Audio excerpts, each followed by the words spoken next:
Retail loss prevention is a set of practices employed by retail companies to preserve profit. Profit preservation is any business activity specifically designed to reduce preventable losses. A preventable loss is any business cost caused by deliberate or inadvertent human actions, colloquially known as shrinkage. Deliberate human actions that cause loss to a retail company can be theft, fraud, vandalism, waste, abuse, or misconduct. Inadvertent human actions attributable to loss are purely poorly executed business processes, where employees fail to follow existing policies or procedures, or cases in which business policies and procedures are lacking. Loss prevention is mainly found within the retail sector but also can be found within other business environments. Since retail loss prevention is geared towards the elimination of preventable loss and the bulk of preventable loss in retail is caused by deliberate human activity, traditional approaches to retail loss prevention have been through visible security measures matched with technologies such as CCTV and electronic sensor barriers. Most companies take this traditional approach by either having their own in-house loss prevention team or they use external security agencies.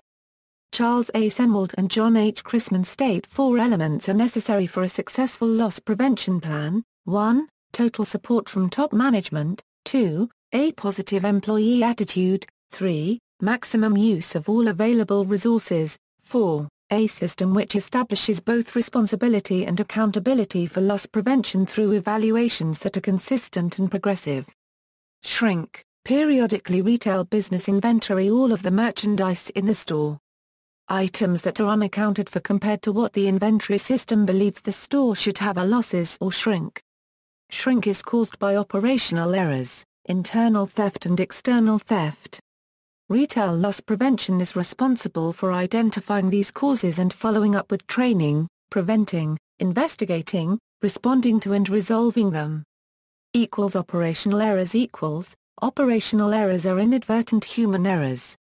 Operational errors occur when associates do not follow existing business best practices and policies or a company lacks the proper best practices and policies to ensure work is performed with minimal human error. Operational errors also occur due to a lack of proper training for associates. External theft external theft is when customers intentionally cause shrink by theft, fraud, or vandalism. 80% of customers who steal merchandise are opportunists and do not walk into the store with the intent to steal. They find that one thing they did not expect to find, cannot afford to pay for it, and will steal it if they have the opportunity. Others are desperate who will steal essentials for their family, but only if they have the opportunity. A few steal because they like the adrenaline rush and will steal, regardless of how much money they have, if they have the opportunity. The remainder are boosters, who are thieves for a living, walk in with the full intent to steal and sell their goods for a profit, on their own, or to a fence that sells stolen merchandise. The vast majority of thieves have one thing in common: they will steal only if they have the opportunity. So theft prevention is fairly easy. Constant and great customer service will eliminate most opportunity to steal. However, there are those who are not as easily deterred. Prevention techniques commonly used are customer service, electronic article surveillance with inventory control devices, uniformed or plainclothed security and/or loss prevention personnel, surveillance systems, dummy cameras, lock display cases, etc. Retail loss prevention uses several prevention techniques because, like most things, there is no one answer for everything. Once all prevention measures are in place, resolving external theft in many companies includes apprehending shoplifters. State laws vary and allow business owners or representatives of the company to detain shoplifters with reasonable force for a reasonable amount of time until law enforcement arrives.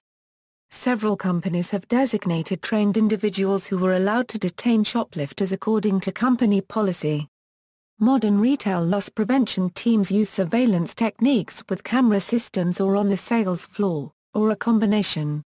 Working in teams has its advantages since one person can man the cameras while the rest of the team observes on the sales floor as individual shoppers in disguise or male and female loss prevention agents posing as a couple. Policy from company to company varies, but are basically the same.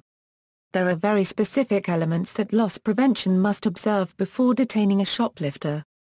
Some of the typical elements are: observe the subject enter the store or department, observe the subject select merchandise, observe the subject conceal merchandise, know what the subject selected and where it was concealed, maintain unbroken observation of the subject. In some companies, entering a restroom or fitting room is broken surveillance and elements must start over. Observe the subject pass all points of sale. In some states, the point of sale might be the line of cash registers or the front door. One must observe the subject exit the store. If any of the elements used by the company are not observed, loss prevention may not detain the subject according to company policy. The use of force or detain the shoplifter varies from company to company and take local and state laws into consideration.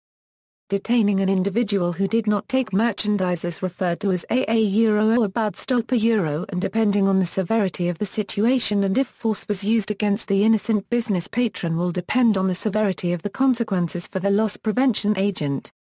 Consequences for a bad stop may include civil lawsuit, corrective action from the company up to and including termination, criminal prosecution for kidnapping is possible if an innocent customer is moved and detained against their will, etc. So mistakes are not an option and the fear of making mistakes can be very stressful. Internal theft Internal theft is when company employees intentionally cause shrink by theft, fraud, vandalism, waste, abuse, or misconduct. Because associates have access to the entire building and during non-business hours, they are capable of creating substantial losses to the company over a longer period of time. Internal theft is typically identified by reporting systems, first-hand visual CCTV surveillance or tips from co-workers. Unauthorized marking down prices with a computerized inventory system or dishonest behavior on a computerized cash register will generate on several store reports. Item markdowns, overrides, line item voids, suspended transactions, hand-keyed merchandise, refunds outside of normal transaction perimeters, cash overshorts, and other reports will identify dishonest behavior if the person viewing the reports know what to look for. A lot of companies hire a third-party company to run algorithms on their cash register reports to look for specific patterns and behaviors that will identify dishonest behavior. When dishonest behavior is identified, loss prevention is notified to investigate if the behavior is intentional theft, policy violation or an inadvertent error that can be solved with additional training. Associate merchandise theft that does not involve a computer or cash register is more difficult to identify because you typically have to catch them in the act.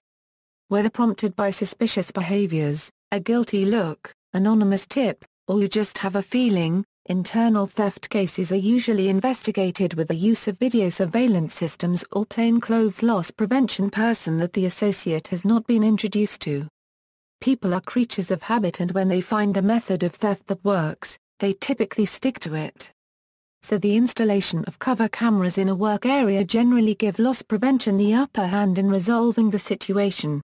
Once the internal theft has been proven and all required evidence has been collected or observed and approval given by appropriate loss prevention and/or human resource management, loss prevention will apprehend or pull the associate to the office for interview or interrogation.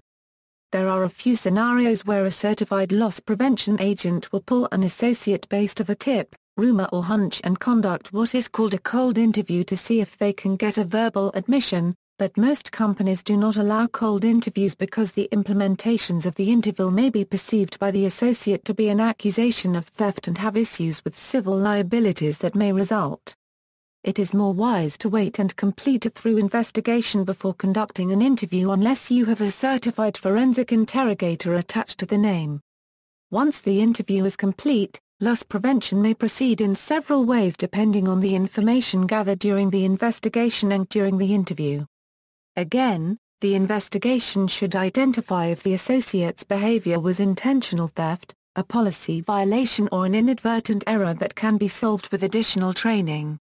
If intentional theft is discovered, the police may be called and criminal charges filed. The severity of the criminal punishment will depend on the amount of property merchandise the company has lost due to the associate's dishonest illegal behavior. To file criminal charges, the exact dollar amount stolen lost must be proven beyond a reasonable doubt to hold up in a criminal trial. Termination of employment due to theft will most likely be an outcome of the investigation. In addition to criminal prosecution, companies have the option to seek civil restitution. In a lot of theft cases, the company loses property that cannot be returned or recovered. Since the dishonest associate represented the company, the reputation of the company may have been tarnished, relationships with business partners may suffer or terminate, and the possibility of lost business opportunities with new clients. The company also uses a lot of resources, technology and payroll to investigate internal theft, and any other possible losses or damages incurred by the company due to the associate's dishonest behavior allow the company to partner with a legal firm or their own legal department to demand civil restitution from the former associate in the amount determined by a case-by-case basis. Failure of the former associate to pay the civil restitution may result in the company filing a civil lawsuit. Electronic article surveillance. The development of electronic article surveillance led to an increase in arrests. However, many cases have been dismissed due to lack of observation of the crime. A later effort, called benefit denial by Reed Hayes, was intended to reduce the incentives for people to take the items by destroying the usefulness of items that were improperly removed from stores through the use of measures such as exploding die packs. Internal loss, as with other forms of shrinkage, can be classified as either malicious and non-malicious. Malicious internal loss is shrinkage caused by individuals from within the business such as staff members and cleaning staff and anyone else involved internally in the company.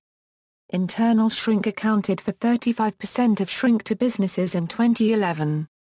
Internal shrink is caused by methods such as staff members stealing products, cashiers not ringing sales through the tills and keeping the payment for themselves, package pilferage, staff selling products to friends and family at discounted prices, sweethearting by giving products for free to friends and family by staff, colluding with maintenance staff or external contractors to steal products, and under-ringing merchandise on the tills for friends or family so they end up paying less for the items. Internal theft traditionally causes more loss to a business than external theft due to the increased opportunity available to internal staff members. A well-informed security superintendent of a nationwide chain of retail stores has estimated that it takes between 40 and 50 shoplifting incidents to equal the annual loss caused by one dishonest individual inside an organization. Non-malicious shrinkage can result from a number of operational failures within the business structure. The processing of returned and/or damaged stock, for example, can cause articles to be removed from inventory and discarded rather than sold at a discount, donated, returned to vendors for credit, or otherwise removed from inventory in a manner that minimizes financial loss. Civil recovery. The image of retail loss prevention has become linked with the controversial practice of civil recovery. In the United States, laws were enacted in the 1970s allowing merchants to be awarded damages from those who removed merchandise without paying. Some say this law then began the development of departments that focused on retail loss prevention. In more modern times, merchants expanded recovery to include larger monetary damage awards. The controversy surrounds large retailers suing thieves in civil court for up to 10 times the replacement cost of the merchandise stolen. These recovery amounts, argued by merchants, are for the costs associated with the detection, prevention and prosecution of theft. In most cases, these recovery claims are secured voluntarily, in conjunction with criminal charges. Judges like to see a penitent thief repaying merchants for their crimes. The accused, as it is more likely that people caught for stealing would voluntarily pay these claims rather than endure them appearing on their credit report as judgments. See also: retail, shoplifting, store detective, tamper resistance, shopkeeper's privilege, McAfee Institute, Inc. Tag. References. Further reading: Rudolph C. Kamisic. Chris Thomas. Loss Prevention in the Retail Business. Wiley. ISBN 978-0-471-72321-9. Reed Hayes. Retail Security and Loss Prevention. Palgrave Macmillan. ISBN 978-0-230-00681-2. Philip Purpura. Security and Loss Prevention, An Introduction. Butterworth Heinemann. ISBN 978-0-12-372,525-7. Alan Grego. Millie Kresovic. Retail Loss Prevention, Problems and Solutions. CRC Press. ISBN 978-1-4200-9006-2. External links: How Stuff Works, How Anti-Shoplifting Devices Work.